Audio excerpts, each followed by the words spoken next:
नमस्कार, मैं हूं एडवोकेट जीएस पगला। स्वागत है आपका मेरे चैनल पे।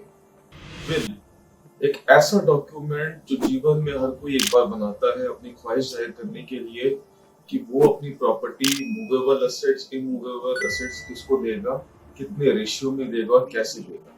तो इस वीडियो को पूरा देखिए समझने के लिए कि विल किस प्रकार की होती है और किस तरीके से विल में बंटवारा किया जाता है और क्या तरीका है करने का।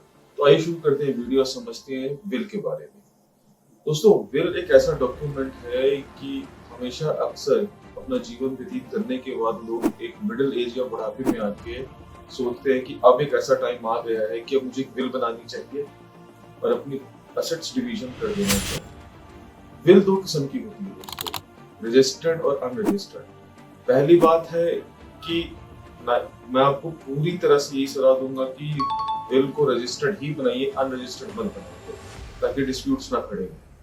दोस्तों, लगभग लोग रजिस्टर्ड विल ही बनाते हैं। अब फर्ज कीजिए आपने एक रजिस्टर्ड विल बना दी है जिसमें आपने अपने असेट्स का डिवीजन कर दिया। आपके पास दो घर है, एक फैक्ट्री है, कुछ सोना चांदी और कुछ घर गाड़ियां पड़ी हैं। आपने उसका डिवीजन कर दिया अपने बच्चों के बीच में, अपने वाइफ के बीच में, अपनी बेटी के बीच में। आपने रजिस्टर्ड विल बना दी। रजिस्टर्ड विल बनाने के बाद एक ऐसा दिन आया जब डेथ हो गई। अब उस विल को अगर आपके बच्चे यूज करना चाहते हैं तो वो तरीका क्या होगा। ऐसा नहीं दोस्तों कि अगर आपके फेवर में कोई विल हुई है तो आपके पास उसकी मालकियत भी आती है, ओनरशिप ऐसे नहीं आती है। सपोजिटली आपके फादर ने आपके फेवर में विल में दो घर किए और आपके भाई के फेवर में एक शॉप की है, तो इसका यह मतलब नहीं है कि उनकी डेथ के बाद आप ओनर बन गए।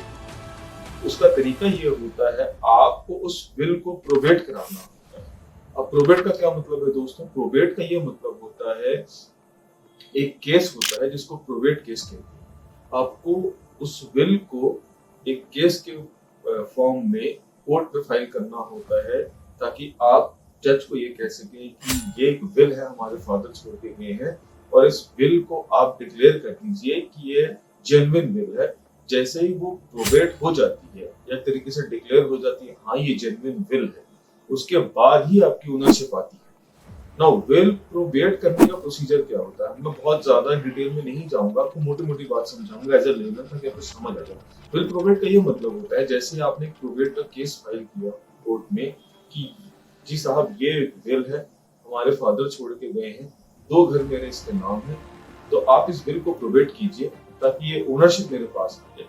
तो कोर्ट क्या करता है, कोर्ट उस प्रोबेट के बेसिस पे आपके जितने भी भाई बहन हैं, आपके मदर हैं या जो भी सर्वाइवर है, जो लीगल है आपके फुल ब्लड रिलेशन, उनको एक समन देता है।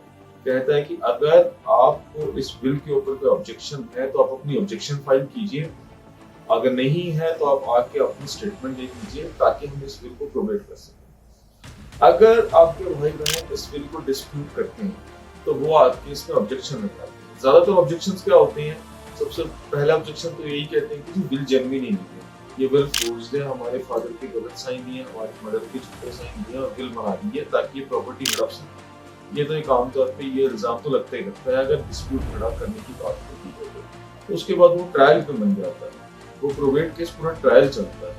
आपको विल प्रूफ करनी होती है। विल प्रूफ करने के लिए अगर रजिस्टर्ड विल है, यहाँ पे इसलिए मैं कहता हूँ रजिस्टर्ड विल होनी चाहिए। सपोजिटली कोई अगर डिस्प्यूट खड़ा कर रहा है, रजिस्टर्ड विल है, तो आप क्या करेंगे? आप सब रजिस्ट्रार को समन करेंगे।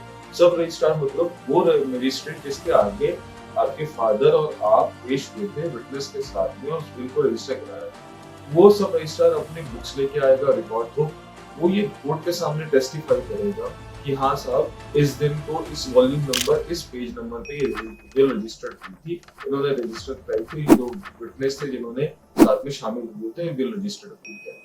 तो वहां पे रजिस्टर्ड विल होगी तो बहुत फायदा होता है। सपोजिटली अगर ये पे अनरजिस्टर्ड विल होगी तो आप इसको कैसे प्रूव करते? अगर नोटरी है तो जिसने नोटराइज किया है उसको समन करते हो और वो पता नहीं वहां पे है कि नहीं है, वो समन कब मिलेंगे, उसके बाद फिर विटनेस आएंगे। तो अनरजिस्टर्ड को ऑथेंटिसिटी बहुत कम होती है और विल की ऑथेंटिसिटी होती है, तो इसलिए रजिस्टर्ड तो करना ही चाहिए। अब मजिस्ट्रेट आके जब इसको ऑथेंटिकेट कर देता है, उसके बाद विटनेस बुलाए जाते हैं, विटनेस भी टेस्टिफाई करते हैं, हाँ साहब ये विल हुई है, उनके मन मुताबिक हुई है। उसमें क्या फायदा होता है कि अगर आपके लीगल हायर्स कुछ ऑब्जेक्शन ले भी देते हैं और आपने विल प्रूफ कर दी बियॉन्ड द डाउट कि हाँ ये विल तो हुई थी, तो फिर आपको ओनरशिप मिल जाएगी, भले वो जितने ऑब्जेक्शंस लें। अगर वो ऑब्जेक्शंस लेते भी रहेंगे तो उनको कोई फर्क नहीं पड़ेगा अगर आपने विल प्रूफ कर दी जेन्युइन। तो जेन्युइन विल प्रूफ करने के लिए आपको प्रोबेट केस तो डालना ही पड़ेगा, तभी आप कल को प्रॉपर्टी बेच सकते हैं या उसको कुछ भी कर सकते हैं। तो विल के लिए बहुत जरूरी है कि अगर आप विल बना रहे हैं तो आप रजिस्टर्ड विल बनाइए, ताकि आपको बच्चों को फ्यूचर में प्रॉब्लम ना आए। देखिए, भाई बहनों में लड़ाइयाँ होती ही रहती हैं अक्सर, और एक आध फिर प्रॉपर्टी को लेकर डिस्प्यूट्स खड़े होते हैं कि ये तो फादर ने दिया ही नहीं था, तुमने छुट्टी विल बना दी है। तो आप अपने बच्चों के लिए हमेशा रजिस्टर्ड विल ही बनाइएगा, अनरजिस्टर्ड विल नहीं बनाइएगा। और अगर आपके फेवर में विल है, आपके फादर विल करके गए, आप दूसरी पोजीशन में है, अगर रजिस्टर्ड विल है तो उसको प्रोबेट जरूर कराइएगा टाइम से। प्रोबेट कराएंगे तभी ओनरशिप आएगी। ये नहीं कि रजिस्टर्ड विल है तो घर पे बैठ गए 10, 20, 30 साल तक ये सोच के कि जी अब तो मैं मालिक बन गया हूँ। मालिक आप बने नहीं, आप प्रोबेट कराएंगे तभी आप मालिक बनेंगे। आप ये बात ध्यान से समझिएगा इस चीज को, तभी आपके पास ओनरशिप आएगी। फादर है, एक गार्जियन के पॉइंट ऑफ व्यू से देखिएगा, रजिस्टर्ड विल कीजिएगा, और एक लीगल हायर्स के पॉइंट ऑफ व्यू से देखिएगा तो विल को प्रोबेट जरूर कराइएगा। अब एक और चीज मैं आपको इसमें एडिशनली बता देता हूँ कि सपोजिटली आप एज अ पेरेंट आपने एक विल बनाई, अपनी ख्वाहिश जाहिर की कि आप उसको क्या क्या देना चाहते हैं। ये तो सबको ही जानते हैं कि आप जीवन में सपोजिटली आपने 2 या 3 विल्स बनाई है। जो आपकी सबसे लास्ट विल होगी उसको वैलिड माना जाता है। उससे पहले जो 3-4 विल्स आपने बनाई होंगी वो इनवैलिड हो जाती है, क्योंकि कोर्ट हमेशा यही कहता है जो सबसे लास्ट विल आपने बनाई होती है अपने डेथ से पहले, उसी विल को कोर्ट कहेगा कि ये विल को हम मानेंगे, बाकी पिछले विल्स को हम नहीं मानेंगे। सपोजिटली डेथ 2024 में हुई है और उन्होंने 2023 में विल बनाई थी और 22 में भी बनाई, 21 में भी बनाई, तो 21-22 की कोई वैल्यू नहीं होगी, 23 वाली की वैल्यू होगी जो सबसे रिसेंट होगी वैल्यू, उसी को ही final full and final will मानी जाती है। तो ये पॉइंट मेरा कहने का ये पर्पस है कि अगर आपने एक विल बना दी है और आप उसमें कुछ चेंजेस करना चाहते हैं तो आप बार बार विल मत बनाइए। आप क्या करेंगे, कॉम्प्लिकेशन खड़ा कर देंगे अपने बच्चों के लिए। बाई चांस 21 की विल एक के हाथ में लग गई 2021 की, 22 की विल दूसरे के हाथ में, 23 की विल तीसरे के हाथ में, और प्रोबेट केस होता है। 23 वाला विल लेके आएगा जी ये लेटेस्ट विल है, ये मेरी है। 21 वाला क्या कहेगा जी वो फोर्स्ड विल है, 21 में जो विल बनी थी वही जेन्युइन है, मेरे को प्रॉपर्टी मिलनी चाहिए। 22 वाला कहेगा जी नहीं जी 21 वाला भी फोर्स कर रहा है, 24 वाला भी फोर्स कर रहा है, मेरी वाली विल जेन्युइन है। तो ये फालतू के डिस्प्यूट्स ना खड़े हो, तो इसके लिए मल्टीपल विल्स मत बनाइएगा, एक ही विल बनाइएगा। अगर आप उसमें कुछ चेंज करना चाहते हैं तो उसका एक तरीका होता है, इसको कहते हैं कोडिशन।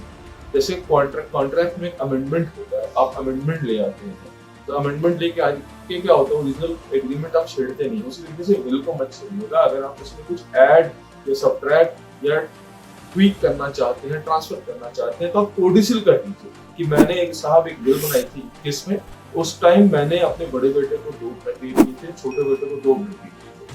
अब मैं 22 में इसको चेंज करना चाहता हूँ, तो बड़े को 3 देना चाहता हूँ, छोटे को 1 देना चाहता हूँ। पिछली विल रहेगी या मैं कोडिसल साथ में बना रहा हूँ। कोडिसल से क्या रहेगा, ओरिजिनल विल भी रह जाएगी, कोडिसल उसका सप्लीमेंट्री एक डॉक्यूमेंट बन जाएगा, तो एक जेन्युइन एक पूरी विल बन जाएगी।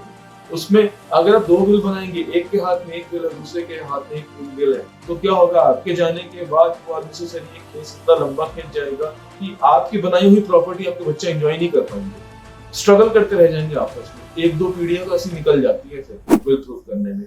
तो ये काम मत कीजिएगा, विल को इतना लाइटली मत लीजिएगा कि विल बनानी है। ऑफ कोर्स विल बनाने के बहुत सारे तरीके हैं, आप अनरजिस्टर्ड बना सकते हैं।